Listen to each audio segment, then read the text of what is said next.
Salut la compagnie, c'est Jules Melon et aujourd'hui dans un procédé critique, je reprends ici ma rétrospective de la saga James Bond, j'avance bon an mal an, avec le 4e long métrage qui fêtera cette année ses 60 ans, sorti en 1965, Opération Tonnerre ou Thunderball en version originale, à nouveau réalisé par Terence Young. Alors le précédent c'était Guy Hamilton qui n'a pas voulu revenir, donc là Terence Young réalise le 3e James Bond sur 4 fait donc à cette époque. Je ne crois pas qu'il en refasse par la suite. Évidemment dans le rôle principal on reprend Sean Connery, on est toujours dans sa période, et autour de lui quelques personnages marquants, avec non pas une, mais deux James Bond girls. Je crois que c'est la première fois qu'on dédouble un petit peu cette situation. Une qui va être l'alliée, Domino, jouée par Claudine Auger, la française, et l'autre, l'ennemi en mode femme fatale, qui s'appelle Fiona Volpe, et qui est jouée par Luciana Paluzzi. Sinon, autour de ces personnes-là, on a le méchant, Emilio Largo, le numéro 2 du Spectre, oui, parce que le Spectre revient un petit peu après une parenthèse, il me semble, dans Goldfinger. Lui, il est joué par Adolfo Celli, et voilà, on va pas forcément citer tout le monde. Tiens, quand même, petite pensée pour Desmond Llewellyn, qui est dans le rôle de Q, et qui le sera encore pour plus de 30 ans. Alors c'est amusant, parce qu'à un moment, je crois que c'est Miss Moneypenny qui dit, le vieux, là, bon, l'acteur, il avait à peine la cinquantaine, et il sera encore plus vieux par la suite. Moi, ça m'amuse, tout ça. Bon, une petite pensée ainsi. Et évidemment, c'est du James Bond des années 60. Donc, l'antagonisme, le Spectre, ici, joue, dans le scénario, sur la guerre froide avec des armes atomiques. Tiens, puisqu'on parle un petit peu aussi des à côté scénario, oui, mais production. Il y a eu tout un imbroglio autour, à savoir qu'il s'agit ici d'une adaptation d'un roman de Ian Fleming, certes, mais qui avait été inspiré par des écrits pour un potentiel scénario cinéma, c'est pas facile à dire, écrit par un Irlandais et un Britannique, mais on va citer ce monsieur Kevin McClory parce que par la suite il va intenter un procès, car il n'était pas tout à fait d'accord sur certaines choses, un procès qu'il gagnera et il fera sa propre version plus tard d'Opération Tonnerre sous un autre nom, une sorte de remake qui n'est pas dans la saga de James Bond où Sean Connery reviendra alors qu'on était en période Roger Moore.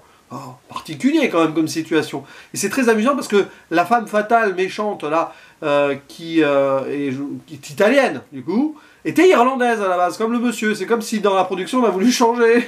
Petit clin d'œil, parce que dans les producteurs on a deux Américains il me semble, mais l'un d'entre eux, monsieur Broccoli, était d'origine italienne. Alors peut-être que je ne sais pas. Donc l'histoire c'est ça. James Bond doit sauver le monde. J'exagère à peine.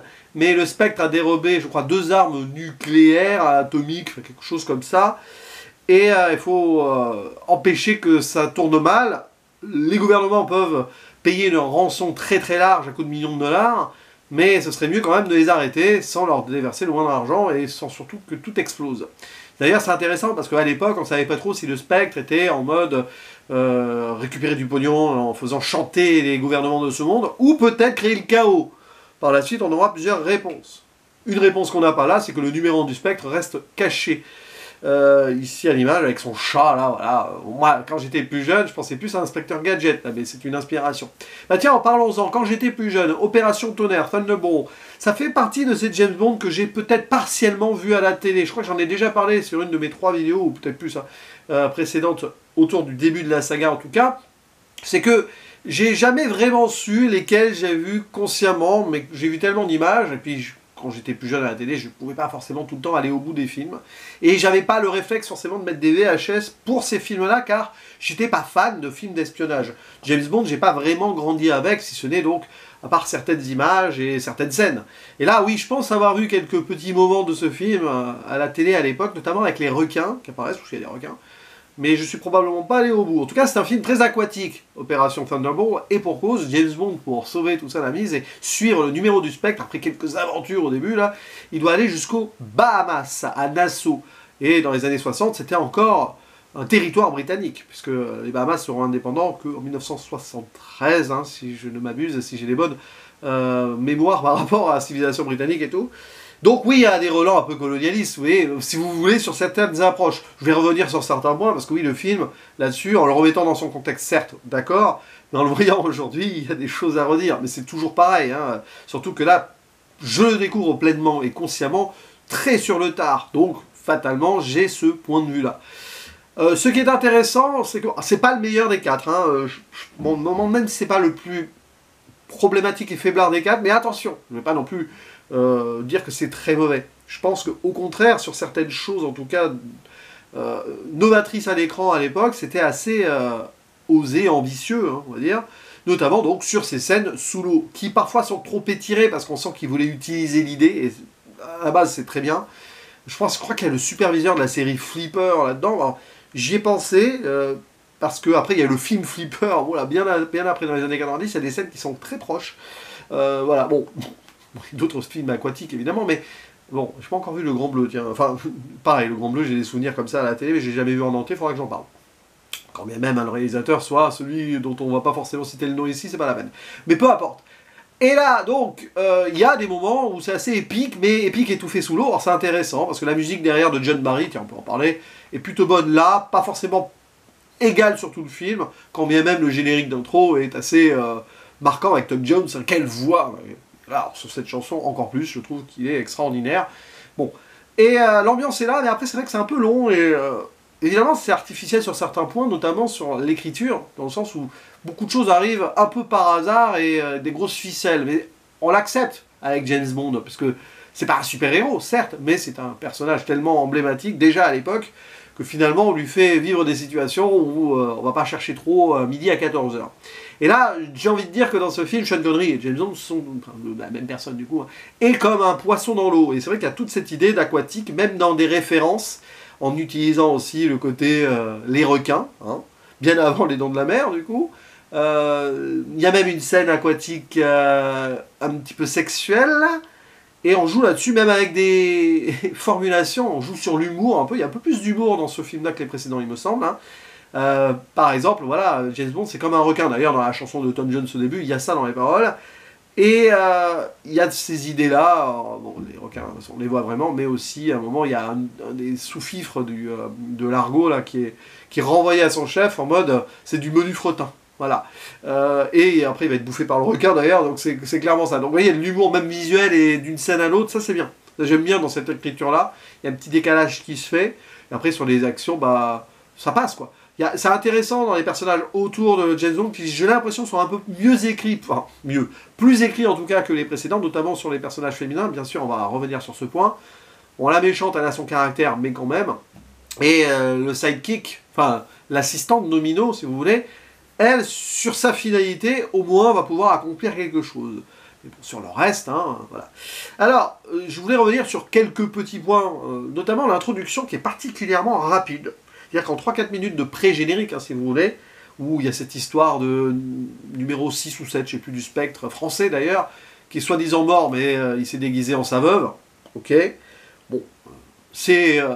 il y a deux choses en fait qui sont là, c'est presque ces prétextes, c'est que déjà on a l'utilisation d'un jetpack fourni par l'armée américaine d'ailleurs, attention, hein, donc un des premiers gadgets du film, il y en a quelques-uns d'autres, hein, menés par Q notamment, qui sont pas forcément hyper marquants, sinon le respirateur sous l'eau, moi ça m'a amusé parce qu'il y a une scène où je me demande si George Lucas l'a pas vu pour épisode 1, La menace fantôme, c'est vraiment les mêmes trucs pour respirer sous l'eau quoi. Peut-être, de toute façon James Bond ça a inspiré beaucoup de trucs, et dans le film tu sens qu'il y a beaucoup d'inspiration, ça a été très parodié par Austin Powers, et même peut-être Ace Ventura, le premier avec les requins là, mais bon. Du coup, oui je pense à ça. Mais voilà, le début est très rapide, c'est-à-dire en 3 minutes c'est trop rapide. D'ailleurs, la scène de baston entre James Bond et le numéro, je ne sais plus combien du Spectre, est accélérée à l'écran et c'est très spécial. Et c'est très amusant parce qu'il y a un jeu là-dessus. Au-delà de l'utilisation du jetpack pour justifier ce pré-générique, eh ben, James Bond se bat contre son double. Parce que, oui, c'est pas une blague, hein. Le personnage je sais pas, Bouvard, je crois qu'il s'appelle, enfin, le gars là, est joué par un cascadeur qui avait doublé James Bond. Alors, je sais pas dans les films exactement, c'est Bob Simmons, mais qui doublait James Bond dans les scènes pré-génériques avant. Là, c'est vraiment qui doublait Sean Connery, du coup. Là, c'est vraiment Sean Connery qu'on voit dans la scène pré-générique, pas post, c'est pas du Marvel, il n'y en a pas encore, hein. Mais du coup, c'est amusant. James Bond, enfin, Sean Connery tue, entre guillemets, le personnage, voilà. Son cascadeur Bob Simmons pour prendre sa place ensuite dans le générique. Et si vous me suivez, c'est comme si. Bon, évidemment, dans la scène où ils se battent, Bob Simmons joue toutes les cascades et le personnage, mais Sean Connery est doublé par quelqu'un d'autre. Donc il y a une idée de doublure là, et de remplacer la doublure en la jetant, voilà, en la tuant, mais bon, pour que James Bond, enfin pour Sean Connery apparaisse en James Bond dans la scène générique. Ok, c'est amusant ça. Et après, bah, vient le James Bond et les femmes. Bon, bah, c'est toujours la même histoire, mais je trouve qu'ici, il y a... Je vais dire que déjà dans les films d'avant, peut-être ceux d'après, hein, il y a quelque chose d'un peu trop forcé. Il y a une scène d'agression sexuelle hein, au début du film. Oui, oui. Ouais, alors, évidemment, à l'époque, c'était pas perçu en tant que tel, mais avec une kiné, là où James Bond est par hasard au bon endroit au bon moment, bon, ok. Il va être victime d'une machine qui tremble et qui est trop rapide, qui manque de le tuer d'ailleurs, une scène de frustration sexuelle là, parce qu'il n'a pas pu justement draguer comme il faut la kiné avant, là, elle lui a résisté, ok. Et après, ça tremble et il y a des va-et-vient bizarres. Enfin, je me demande s'il n'y a pas un petit truc là-dessus. Si j'ai l'esprit déplacé, tant pis. Avec James Bond, c'est facile d'avoir l'esprit déplacé en même temps. Et derrière, il va quand même obtenir d'elle ce qu'il veut, parce qu'il la, pas qu'il la menace, mais il pourrait faire un rapport par rapport à ça, elle pourrait risquer sa place. Et du coup, grosso modo, il force à une relation sexuelle avec elle. Voilà. Alors vous allez me dire, oui, mais elle dit pas non. Ah, chantage, chantage. Si elle dit non, elle perd son boulot. Vous voyez l'idée? Donc attention, ça évidemment c'est problématique. J'ai envie de dire que même pour l'époque ça aurait dû l'être, parce que faire du chantage sexuel pour obtenir gain de cause avec une femme, surtout que James Bond, son papier, dans l'écriture de son personnage, il n'a même pas besoin de ça, c'est cringe, très cringe. Bon, passons. Plus tard, bon bah évidemment il va avoir ce qu'il veut aussi. Bon, la scène sous-marine sexuelle, ok, ouais, bon, pourquoi pas. Mais il y en a une autre un peu plus spéciale avec la femme fatale qui va succomber au charme, même si c'est pour son boulot. Enfin, en vrai, c'est femme fatale, quoi. Hein. Bon, là, on est dans d'autres clichés, évidemment. Et il y a un parallèle très maladroit où un barreau du lit et ah, oui, je suis sauvage comme un animal en cage et tout. Bon, ça se passe aux Bahamas. Et en parallèle, vous avez le carnaval à côté qui joue. Il y a des montages en parallèle avec le carnaval sauvage. Vous voyez, ça paraît anodin comme ça. Il n'y a pas forcément d'intention mauvaise derrière, mais on est dans la pensée colonialiste de l'époque. On faisait un lien entre la sauvagerie, entre guillemets, animale, et l'endroit où on était. Et le carnaval qui se déroulait à côté. Donc vous voyez, c'est des choses, j'ai du mal à les accepter. Clairement, quand je découvre ça, un peu sur le tard, j'aurais vu ça à dos, j'aurais pas souligné quoi que ce soit. Et la plupart des gens qui ont vu ça à l'époque, et voilà. J'ai envie de dire, c'est comme ça, c'est nos éducations aussi, et comment le monde évolue, ben là on le voit frontalement. Bon, après, évidemment, ça reste efficace sur beaucoup de choses. C'est plutôt bien huilé dans la deuxième, troisième partie. Il y a des moments assez spectaculaires, et des enjeux. Les enjeux sont là, parce qu'à la rigueur, James Bond, on sait qu'il va toujours survivre, mais les personnages à côté, il y en a certains qui ne survivent pas. Et on peut avoir peur, parce qu'on s'attache quand même suffisamment à eux. Par exemple, James Bond, il y va aussi avec une agente voilà, qui s'appelle Paula. Alors, je ne sais plus qui c'est qui la joue, j'ai plus parce qu'il y a plein de personnages. Joué par Martin Bestwick, qui est d'ailleurs qui était une actrice jamaïcaine. Hein. Et elle y va parce que elle est d'origine du coin, entre guillemets. Va l'aider. Bon, voilà, il y a des enjeux quand même, et on peut aussi s'attacher à certains personnages secondaires. Il y a Q qui débarque aussi, voilà. Quand bien même l'intrigue, on sait qu'elle va être résolue, sûrement, et que James Bond va forcément triompher à la fin. Mais il triomphe pas seul, peut-être, et ça c'est bien. Ça c'est bien. Puis bon, il y a des scènes marquantes, hein. Il y a le jetpack au début, puis après, tiré par un hélicoptère à la fin, vous voyez, à l'envol du héros, hein, au final, tout le temps, dès qu'il s'en sort. Donc voilà, Opération Tonnerre, c'est pas le meilleur. Bon, évidemment, je trouve qu'il y a des points peut-être plus forcés dans les problématiques qu'avant, mais ça commence à avoir du succès. Je crois que c'est celui qui a eu le plus gros succès populaire au cinéma. Donc on décomplexe encore plus les choses, et voilà, forcément. Puis c'est les années 60, évidemment. Mais c'est une découverte tardive pleine, hein, pour moi, on va dire que ça comme ça. C'est pas le plus mémorable des 4 premiers.